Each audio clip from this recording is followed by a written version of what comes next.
TVS ये एक ऐसी मोटरसाइकिल कंपनी है जो इंडिया में अपनी एक अलग ही पहचान बना चुकी है, जिसकी बाइक्स को रेसिंग डीएनए के लिए जाना जाता है, जिसको आप लोग ट्रैक यूज भी कर सकते हैं एक बिगनर लेवल पे और आप लोग उसको स्ट्रीट में भी चला सकते हैं। ये बाइक इस तरह की होती है। लेकिन ये एक बार एक नया एक्सपेरिमेंट है। इस बार टीवीएस ने एक नया एक्सपेरिमेंट कर दिया है, जहां पर टीवीएस कूद चुका है एक बिल्कुल नए सेगमेंट में, 125 सीसी वाले सेगमेंट में, जहां पर आपको बहुत सारी बाइक्स मिल जाती हैं, लेकिन उन सबकी शक्लें बिल्कुल अलग सी रहती हैं। बट ये कुछ नया है इस सेगमेंट के लिए, जहां पर आप लोग को स्टाइल भी मिल रहा है, अच्छी फ्यूल एफिशिएंसी भी मिल रही है, डेली रनिंग के लिए भी ये बाइक परफेक्ट है। मैं किस बाइक की बात कर रहा हूं? मैं बात कर रहा हूं टीवीएस रेडर 125।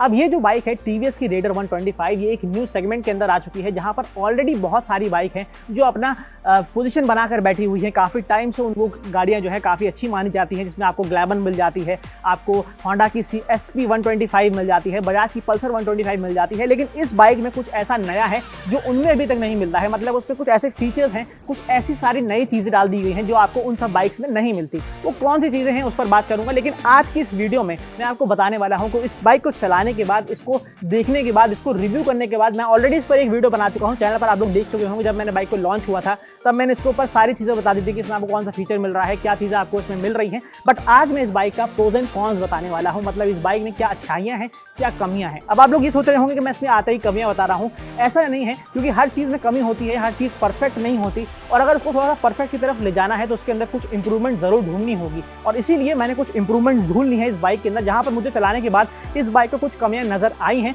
जो मैं आज आपके साथ शेयर करना चाहता हूं, जिससे अगर आप लोग ये बाइक खरीदना चाह रहे हैं तो आप लोग को एक पूरा आइडिया लग सके कि आखिर में ये बाइक कैसी है, क्या आपको ये बाइक खरीदनी चाहिए या फिर नहीं खरीदनी चाहिए। सारी चीज़ें डिसाइड करेंगे, सारी डिटेल्स बताने वाला हूं आज की इस वीडियो में। ये भी बताऊंगा कि क्या कमियां हैं, क्या अच्छाइयां हैं जो मैंने फील करी हैं, क्या मेरा एक्सपीरियंस रहा है इस बाइक के साथ। सारी चीज़ डिस्कस करते हैं आज की इस वीडियो में मेरे साथ। तो मेरा नाम है फराज और आज हम लोग डिस्कस करने वाले हैं सभी प्रोज एंड कॉन्स इस टीवीएस रेडर 125 के।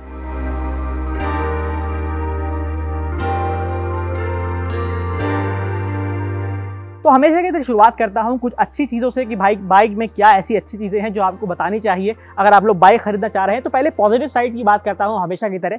तो जो पहली सबसे अच्छी चीज़ है इस बाइक के अंदर, वो है इस बाइक के लुक्स। अब इस बाइक का जो लुक है वो इस सेगमेंट में मेरे हिसाब से बहुत अच्छा है। कि ये स्टाइलिंग जो होती है थोड़ी सी सब्जेक्टिव होती है, आपके हिसाब से ये बाइक थोड़ी सी अगली दिख सकती है, मेरे हिसाब से अच्छी दिख रही है। क्योंकि इस सेगमेंट में आपको जो बाकी बाइक्स दिखती हैं, जहाँ पर आपको पल्सर दिखाई देती है 125, वो हमेशा से तकरीबन उसी तरीके के लुक्स उसमें मिलते आ रहे हैं। साथ ही साथ आपको होंडा की SP 125 मिलती है, जिसमें आपको थोड़ा 19-20 का ही फर्क दिखाई देगा, बट वो एक डेली कम्यूटर बाइक दिखाई देती है। लेकिन इस बाइक में आपको जो स्टाइलिंग मिल रही है वो एक स्पोर्ट्स बाइक की तरह है, एक स्पोर्ट्स स्ट्रीट बाइक की तरह दिखाई दे रही है। और साथ ही साथ आपको थोड़ा सा ये झलक दे रही है अपाचे की, जो इसकी एल्डर सिबलिंग है, जो इसमें पहले सबसे मशहूर बाइक है टीवीएस की इस बाइक इंडस्ट्री के अंदर। तो ये बाइक के लुक्स मुझे बहुत अच्छे लगते हैं, क्योंकि कंपनी में इसमें आपको 3 कलर के ऑप्शन दे दिए हैं, जहाँ पे आपको येलो भी मिलता है। बाइक में कलर आपको 4 तरीके के मिलते हैं, मतलब 4 कलर ऑप्शंस मिलते हैं, जहां पर आपको रेड मिलता है, ब्लू मिलता है, येलो मिलता है, और आपको एक कलर और मिल जाता है जो मैं आपको स्क्रीन पर दिखा दूंगा। बाकी इसके अलावा इस बाइक के अंदर जो आपको लुक्स मिल रहे हैं उसके अंदर आपको 3 कलर दिख रहे हैं। यहाँ पे आपको ब्लैक दिख रहा है, यहाँ पे आपको रेड फिनिश दिख रहा है, साथ ही साथ यहाँ पे आपको कुछ ग्रे भी दिखाई दे रहा है, और इसका जो एग्जॉस्ट है ये भी थोड़ा ग्रे और सिल्वर वाला ही मिक्स है। तो तकरीबन 3 से 4 कलर हर मॉडल के अंदर इस बाइक में दे दिए हैं, जिससे इस बाइक का जो लुक्स है वो थोड़ा सा और अट्रैक्टिव हो जाता है, थोड़ी सी आई कैची हो जाती है ये बाइक। तो मुझे सबसे पहली चीज बाइक के अंदर ये पसंद आती है, जो इस 125 सीसी के अंदर इस बाइक को अलग बनाती है, वो है इस बाइक के लुक्स। तो नेक्स्ट चीज इसके बारे में बात करना चाहता हूं जो मुझे बहुत पसंद आई है, वो है इस बाइक की फीचर। मतलब ये जो टीवीएस रेडर 125 है, ये आपको सेगमेंट में सबसे अच्छे फीचर्स दे रही है। मतलब ये सारे फीचर्स जो है वो आपको किसी और बाइक में नहीं मिलते।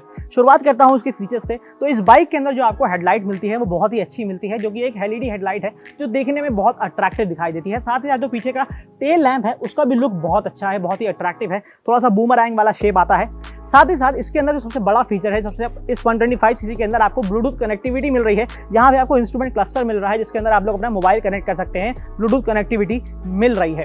तो ये बहुत अच्छी चीज़ है, आप लोग अगर इस सेगमेंट के अंदर, इस 125 सीसी के अंदर अपना मोबाइल कनेक्ट कर सकें, मोबाइल कनेक्टिविटी यूज़ कर सकें। साथ ही साथ अगर इस सेगमेंट में बात करूँ मैं और किस बाइक में आपको ये मिलता है, तो आपको जो हीरो की ग्लैमर आती है 125, उसके अंदर आपको ब्लूटूथ कनेक्टिविटी मिल जाती है। बट इसके अलावा अगर मैं थर्ड पॉइंट की बात करता हूं जो मुझे इस बाइक के बारे में पसंद आया है, वो है इस बाइक के अंदर आपको राइडिंग मोड्स मिल रहे हैं। 2 राइडिंग मोड्स आपको इस बाइक में दिए जा रहे हैं। अब ये जो राइडिंग मोड्स हैं, ये आपको देखने वाली खाली राइडिंग मोड्स नहीं है, बल्कि ये काम भी करते हैं, क्योंकि आजकल जो बाइक्स आते हैं उसके अंदर आपको 2 मोड्स दे देते हैं, इको और पावर वाले, लेकिन वो चलते नहीं हैं। बट इसके अंदर जो आपको मोड्स मिल रहे हैं वो आपको दोनों वर्किंग वाले मोड्स हैं। मतलब इको में जब आप लोग इस बाइक को चलाएंगे तो आपको अच्छा माइलेज भी मिलेगा, बाइक की जो पावर होगी थोड़ी सी रिस्ट्रिक्ट हो जाएगी, मतलब जो टॉप स्पीड है वो आपको इको वाले मोड में नहीं मिलती है। लेकिन अगर आप लोग को ज़्यादा खींचना है, बाइक को ज़्यादा तेज चलाना है, अच्छी पावर चाहिए, बट उसमें आपको माइलेज कम मिलेगा, लेकिन अच्छी पावर चाहिए तो आपको इस बाइक को पावर वाले मोड पे चलाना पड़ेगा, जिसके स्विच करने के लिए यहाँ पर आपको एक बटन दिया गया है, जहाँ पे आपको इंजन इग्निशन वाला इंजन किल स्विच मिलता है, उसकी जगह पर यहाँ पे आपको एक पावर स्विच दे दिया गया है, जिसको आप लोग ऐसे टॉगल कर सकते हैं। इंस्ट्रूमेंट क्लस्टर के अंदर जब आप इसको टॉगल करेंगे, चेंज करेंगे, तो यहाँ पर इको लिखा हुआ आ रहा है, जब मैंने इसको चेंज किया है तो यहाँ पर पावर हो जाता है।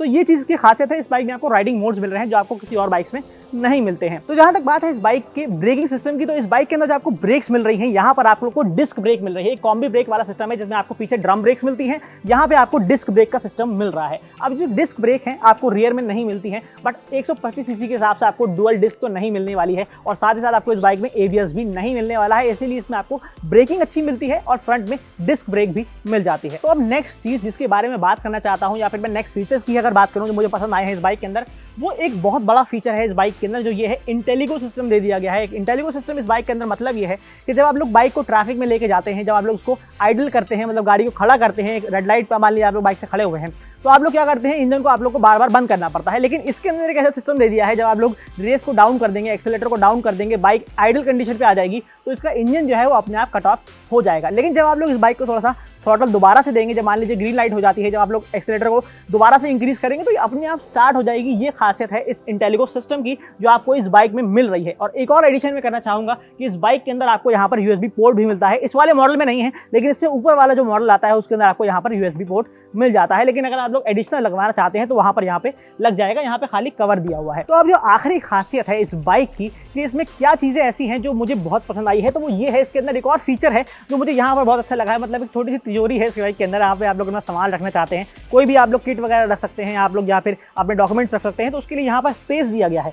यहाँ पे चाबी लगती है और यहाँ पे स्पेस आ जाता है, जिसके अंदर यहाँ पे फर्स्ट एड किट रखी हुई है, टूल किट रखी हुई है। तो ये एक अच्छा सिस्टम बना दिया गया है जिससे आप लोग को सामान नीचे नहीं जाएगा। लेकिन यूजुअल बाइक में क्या होता है कि यहाँ पर सिस्टम दिया हुआ होता है, उससे सामान निकल के कभी कभी नीचे गिर जाता है, लेकिन यहाँ पे ये पूरा कवर्ड है तो ये आपको नीचे नहीं गिरेगा, कोई भी सामान आप लोग यहाँ पे इजीली रख पाएंगे। तो ये मुझे एक बहुत अच्छी चीज़ लगी है, जो कि एक स्कूटर वाला फीचर होता है। मानता हूँ कैपेसिटी बहुत छोटी है, लेकिन ये एडिशनल है तो मुझे बताना जरूरी था। तो अभी तक तो मैंने आपको ये बता दिया कि इस बाइक के अंदर मुझे कौन से फीचर्स पसंद आए हैं, लेकिन जब तक बात इसके दिल की नहीं होती, यानी इंजन की नहीं होती कि बाइक चलने में कैसी है, तो वहाँ पे थोड़ी सी नाइंसाफी हो जाती है। क्योंकि आप लोग को जब बाइक खरीदनी है तो आप लोग को ये जरूर पता होना चाहिए कि बाइक चलती कैसी है। तो जब मैंने इस बाइक को चलाकर देखा है तो मुझे 125 सीसी के हिसाब से इस बाइक के अंदर अच्छी पावर दिखाई दे रही है। इंजन का जो डिस्प्लेसमेंट है वो 124.8 सीसी का डिस्प्लेसमेंट मिल रहा है हमारी इंग्लिश गैंग के लिए। 124.8 सीसी का इसमें आपको डिस्प्लेसमेंट मिल रहा है। साथ ही साथ इस बाइक के अंदर अगर मैं बात करता हूं कि पावर कितनी है, तो 11 PS के तकरीबन आपको पावर मिल रही है। बाकी जो इसके राइवल्स की कंपैरिजन में अगर बात करता हूं तो आपको 125 सीसी वाली पल्सर से भी इसमें अच्छी पावर मिल रही है,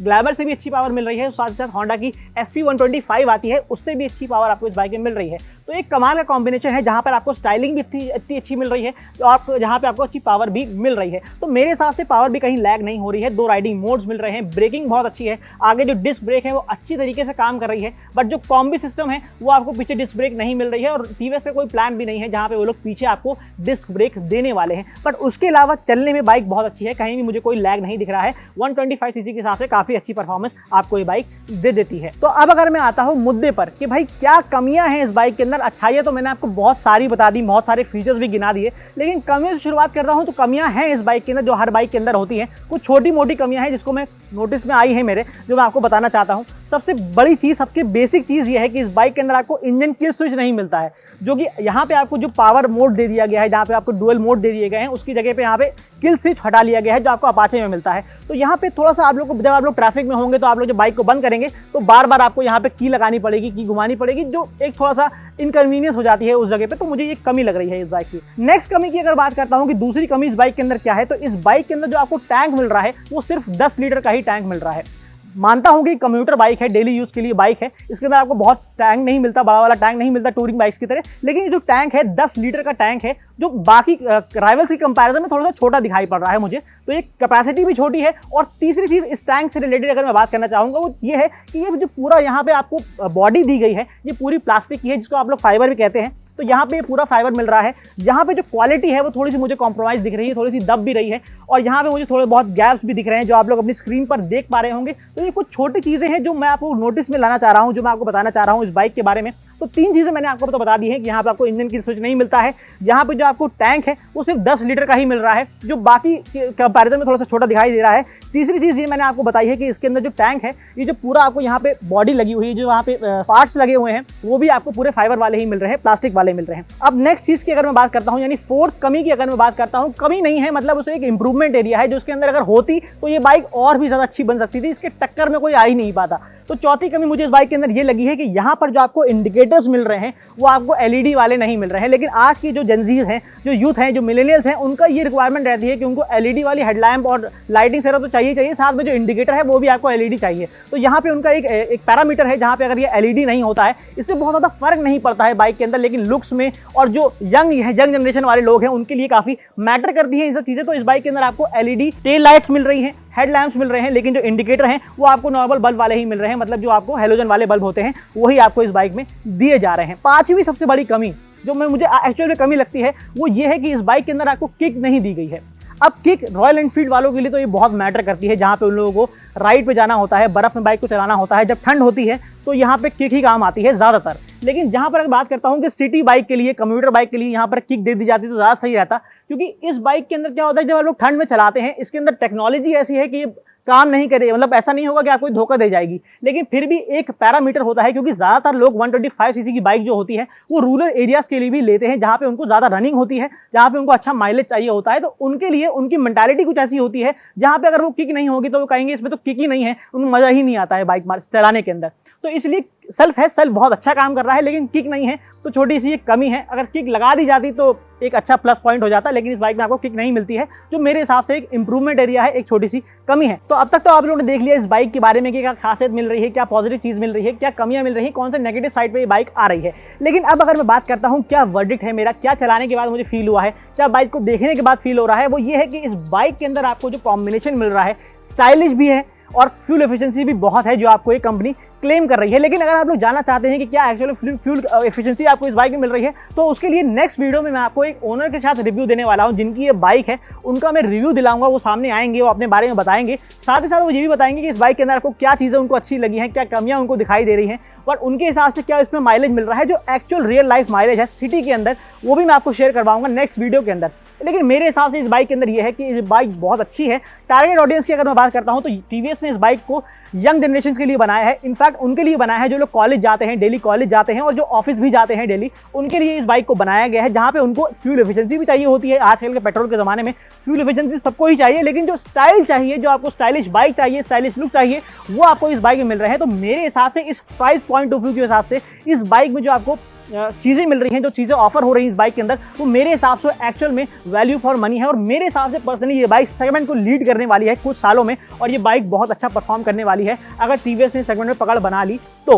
बट मेरे हिसाब से आज की वीडियो में इतना ही था जो मैंने आपको बताना था। नेक्स्ट वीडियो में मैं आपको ओनरशिप बताने वाला हूँ, इसका रिव्यू बताने वाला हूँ, ओनरशिप रिव्यू बताने वाला हूँ टीवीएस रेडर 125 का। आज की आपको ये वीडियो कैसी लग रही है मुझे कमेंट सेक्शन में जरूर बताइएगा। अगर कोई सवाल है आपके इस बाइक से रिलेटेड या कुछ वीडियो से रिलेटेड, मुझे कमेंट सेक्शन में जरूर बताइएगा। सारे सवाल के जवाब आपको वहाँ मिल जाएंगे, क्योंकि कमेंट सेक्शन तो आप ही लोगों का है यार।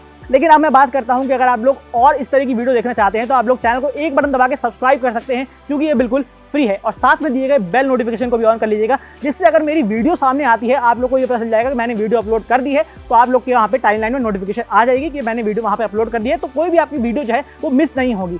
तो इसीलिए आप लोग ने अभी चैनल को सब्सक्राइब नहीं किया है तो मेरे कहने पर एक भी बटन दबा के चैनल को सब्सक्राइब कर लीजिएगा। मिलता हूँ मैं आपसे नेक्स्ट वीडियो में किसी और इन्फॉर्मेटिव ऑटो कंटेंट के साथ। आज के लिए ही बस इतना ही था, मिलता हूँ नेक्स्ट वीडियो में, तब तक के लिए ड्राइव सेफ, राइड हार्ड।